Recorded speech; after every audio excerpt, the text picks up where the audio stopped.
It's time for Daring Abroad once again, and today it's all about technology. You'll love it.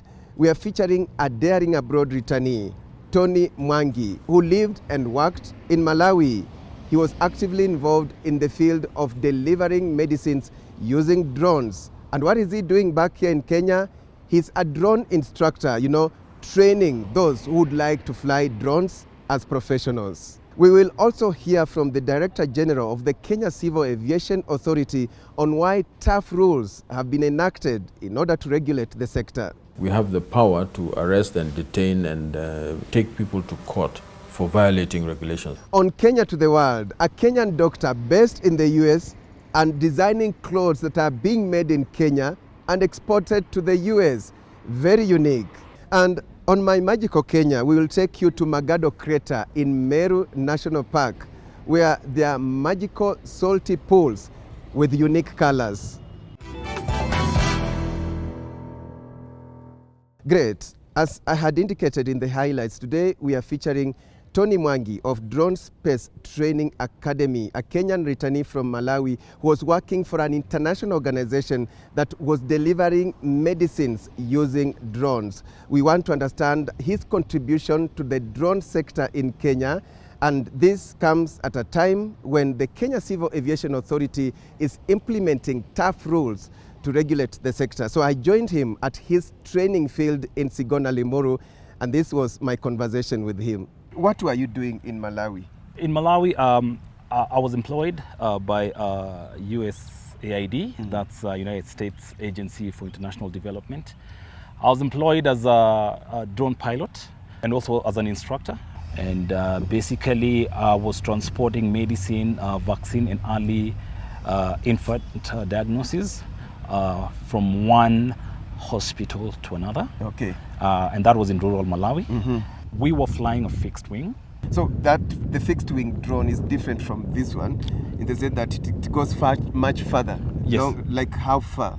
Okay. So in terms of distance. So basically, the fixed wing that I was flying was more of a VTOL. That was a vertical takeoff and landing. And of course, we were doing about between 82 and 100 kilometers. 100 kilometers? Yes. For that one, then you don't have to have it in line of sight? Yes, we do not have to have that in line of sight. Tony, it seems Malawi is quite advanced in using drones for medical application. What the government has done is they've actually created that opportunity for drone companies who want to come and do their test flights in Malawi, to do any test that they feel can actually work in Africa. And Malawi was actually one of the first countries to actually create a drone corridor, whereby any person who has a drone and feels that they want to come and test their drones, they can actually go to Malawi. All you just need to do is just do the application, put it through to DCA, that's Department of Civil Aviation Malawi, and within a few weeks they'll get back to you telling you whether you can come or not. And I get the impression that then the drones can be quite key in humanitarian services. Is it? Yeah. Yes, of course, they're key to humanitarian services.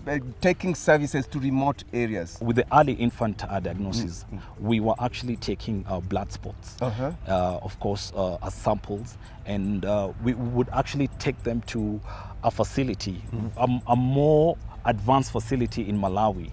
They could actually do the test, and of course, once they do the test, we have the results, and of course bring back the results, and of course know what you're going to administer in terms of medicine. But Tony, you are telling him you are here operating the drone, and it's gonna fly 800 what? 100 kilometers. 100 kilometers away from you. So is it just by I'm trying to visualize.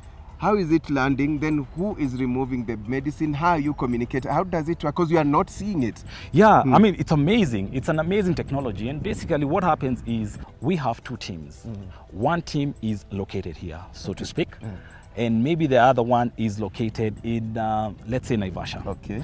And what we would do, we'd actually get, let's say, we get blood samples from this small hospital, which does not have any labs, maybe does not even have electricity. and would actually put them onto a transport box and actually insert it onto there's a transport box. We would actually insert the small box onto the transport box. And of course, we would take off. And of course, we had devised like waypoints to actually get to that particular hospital.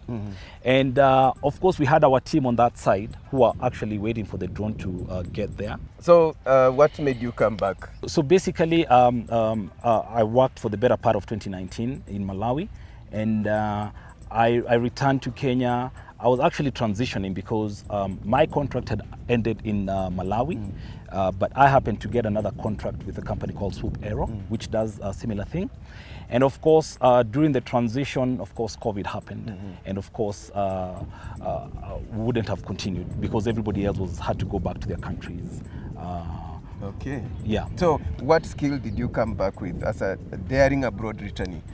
And how are you impacting the society here with the skill you gained while you are abroad? When I came back to the country, I decided to open a drone school so that I can actually train people to be safe pilots.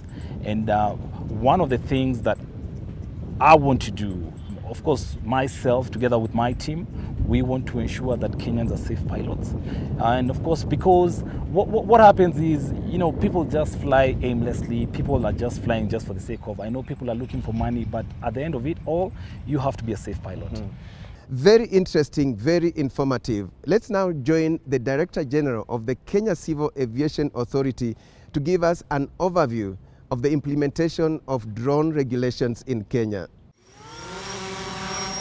The regulations for unmanned vehicle systems, or what are popularly known as drones, were gazetted on 30th March the year 2020. In the past few years, everybody has been seeing drones flying around in Kenya. So it's important to say that KCA, we support drones and their operations in Kenya. According to KCAA, no drone will be imported into the country without clearance from the authority. An operator or owner of a drone shall register the drone with the authority and be issued with a certificate of registration. We want people to come to us and register. So we're creating a platform that will make it easy for them to do so. At the moment, you would have to come here physically to this office and go to the drone's office and register yourself. But we want to do it online. A drone is an aircraft. It's the same thing as another airplane that flies. We have a special number, but it begins with 5Y. But for drones, we want to put 4 letters after. You will require clearance to fly the drone, and all requirements are on the KCAA website. Fees are as low as 2,000 shillings, 2 to 3,000 shillings, depending on what it is that you want, up to 20,000, and a bit more for commercial applications. Commercial applications will attract higher fee structure. Above all, drone pilots will have to be licensed. In the case of a pilot, you will need to give you a license, or if you already have a license, let's say from South Africa or somewhere else, we can validate that license and have it usable here in Kenya. We have already registered a couple of schools that can teach you how to fly drones. So you can get a student pilot license for a drone, and then we can give you, when you finish your training, we can give you an operational approval that to legally fly that drone, even while we're waiting for the actual license to come out. What are the benefits of regulating the sector? I know one of it is security. Okay, in terms of benefits, you've said security, that is very, very important. Safety is also extremely important. You can only do that through regulation. There's the economic output, the economic value of those kind of operations. The scope is so huge. Research projects, you'll be able to do it. Wildlife conservancy, you'll be able to use drones. Filmmaking, you'll use drones. Daring abroad, your program, you'd have a much better visual impact of what it is that you're recording if you're using drones. So there's an economic output or value out of it, and just a fun thing to do. What are some of the consequences if you do the wrong thing or you violate some of the regulations? If you violate regulations, there is now power for you to be arrested if it is something that is serious. In particular, if it is a breach of security or if it is a breach of safety, the police have powers to come and arrest you. And when you go to a court of law, you are liable to a fine up to, from 0 up to 2 million shillings, and a prison term of up to 3 years. Time now for Kenya to the world. And today we have a very interesting story. A Kenyan doctor based in the US designing clothes that are being made in Kenya and exported to the US. More with Michael Simanji.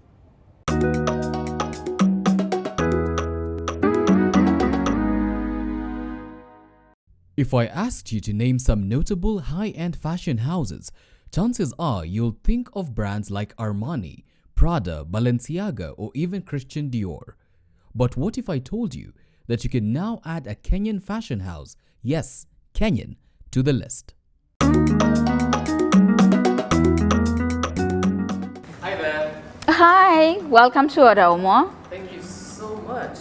In just 6 years of existence, Od Aomo has become a fast-rising star in the fashion world, having dressed A-list celebrities like Angela Bassett, Tina Knowles, and Hannah Beachler, the Oscar-winning production designer for Black Panther.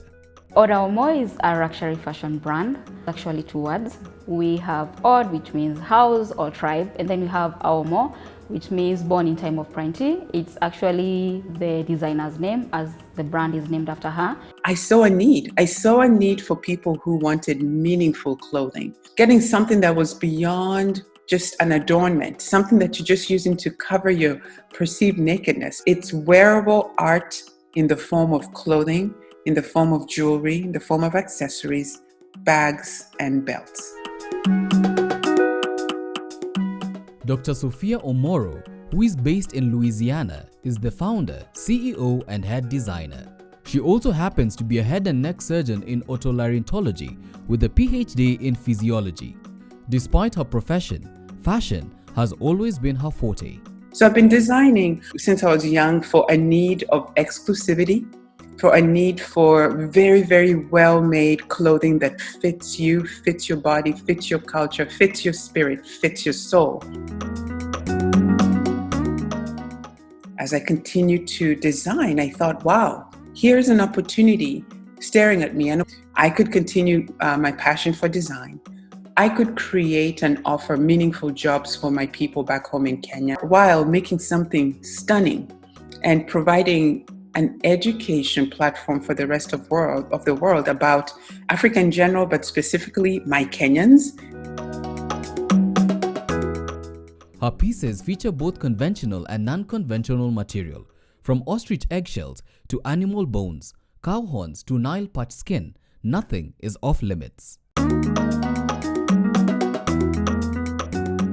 In the process of production, we have Sophia, who designs, makes sketches, sends them to us in Nairobi, and then we have an amazing team of production where we make the sampling, and then we send back the samples to her, she approves, and then we get down to production.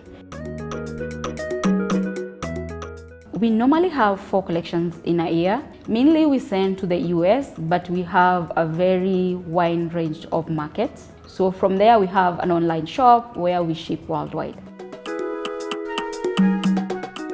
Once products are shipped, they're shipped to me personally, not anyone else.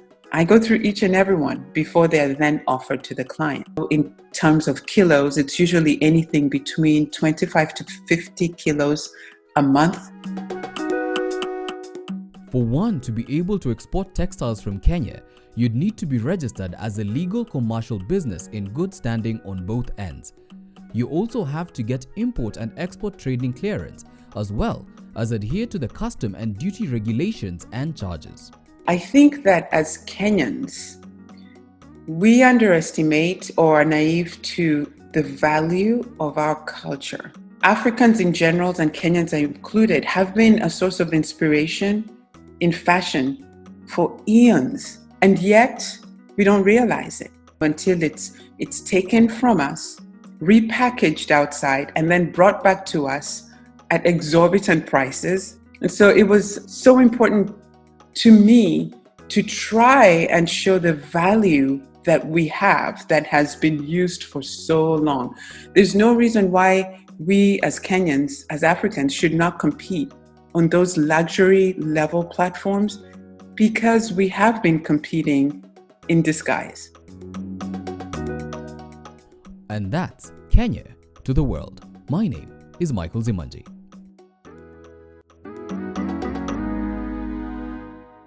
Thank you, Michael, for that interesting story. Remember, today we are featuring a daring abroad returnee by the name Tony Mwangi. He worked in Malawi in the field of delivering medicine using drones and is back in Kenya actively involved in training those who want to fly drones. We have more right after the break.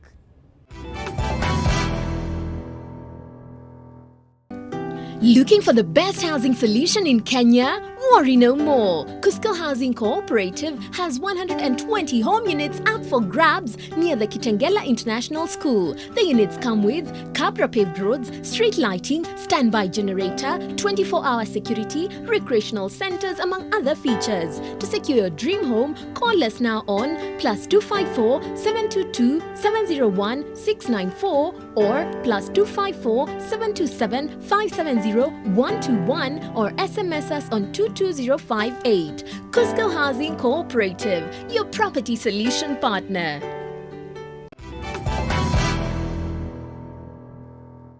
For you, where did you train? I got my license in South Africa, and that was my remote pilot license. Then I furthered my training and got myself instructor rating. And of course, again, for you to be really certified, you also have to partner people. So in South Africa, I got the opportunity to actually train, local people how to fly drones, which was a big opportunity for me. You're now in the training sector. So are there many people training? Are there colleges training people who want to be drone pilots? Yes, in fact, we were one of the schools that got the UTO, that's the Unmanned Aircraft Training Organization certificate. That means we've been approved to conduct drone training. In terms of trainers, and we don't have many trainers. In terms of the people who are training, we've actually trained about 20 people. We had the privilege and opportunity to get foreigners to come to Drone Space to actually train. We had one Tia from Blantyre who actually came all the way, even with COVID, and she was able to train here.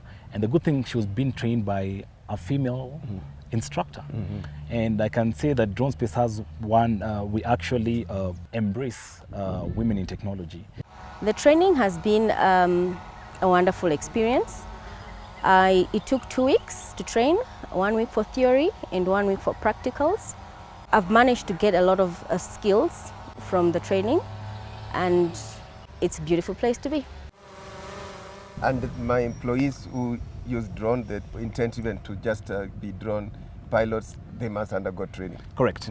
They have to undergo training, and it's good to go for training because, one, you understand safety. Secondly, you also come to understand the regulation part of it, because most of the people are just flying without even knowing the regulation. People are flying not safely, and what we want to do as a training organization is to actually bring sanity into this industry. This industry can grow, and also something else, you get like when other companies start coming into the country, the likes of USAID and stuff like that, all those guys will be looking for professional pilots. Professional, I mean people who have the remote pilot license, people who understand the regulations. And that is what people need to be going for. People need to go out there, get their licenses. Once you're certified, you have your license, then you'll have an opportunity to get a job. Time now for my magical Kenya, and today we take you to Magado Crater in Meru National Park, and there you will find magical salty pools with different colors. Take a look.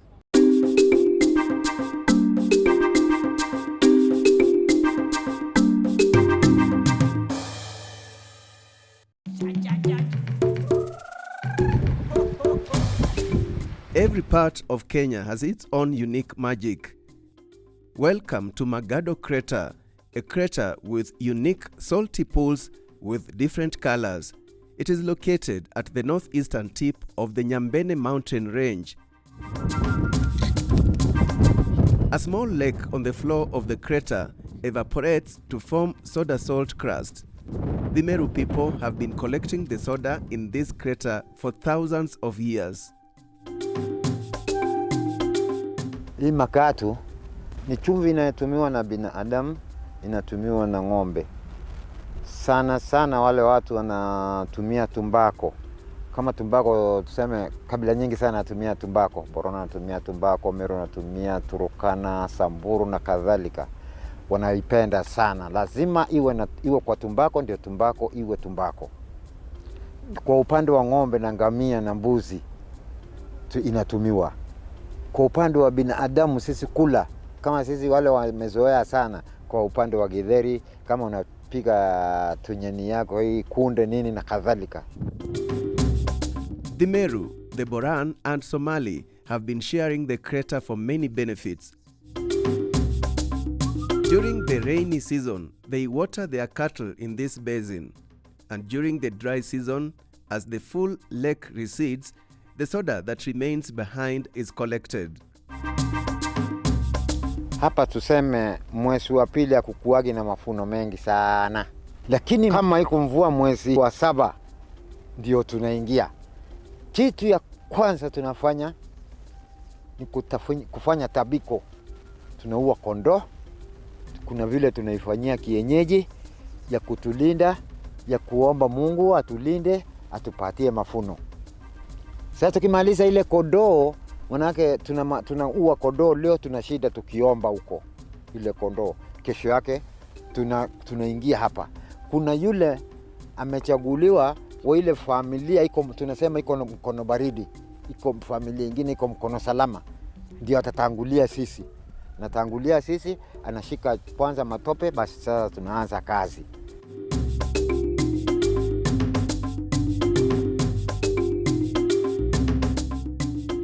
After harvesting, the next big task is to market and sell the soda. This is how it is packaged, traditionally using banana fiber. Kuna wale wanaenda kuuza makatu mbali. Kuna wengine wanauza Embo huko Runyenjes, wengine Kirinyaga huko Kutus, wengine Meru Chuka, wengine Isiolo, wengine tunauza hata kwa upande wa Mandera wa Somalia wanakuja wanunua wanaenda kuuza. Tunauza kila kona mahali inatakikana. The community has its own code of ethics when it comes to the use of this crater. Uwezi ingia leo na uanze kutoa makatu. Uwezi kuingia leo na uingie hapa vile unataka. Ati useme hata mimi nitoe kama wewe, hapana. Lazima kwanza utakuja hapo kwetu, unakuja na yule mtu anakuongoza. Unachagua mtu mmoja katika sisi, anakuongoza, anakuleta kwa sisi wazee na kina mama. Hatutaki walevi, hatutaki waizi, hatutaki watu hawana adabu. And that is the magic of Magado Crater in Meru.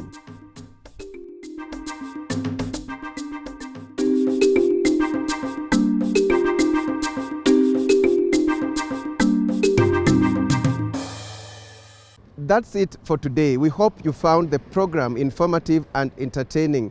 Today our main guest was Tony Mwangi, who worked in Malawi in the field of delivering medicines using drones and is now transferring the skills back home as a drone instructor. We hope you'll join us again next time. And on behalf of my team, my name is Alex Chamwada, and bye-bye for now.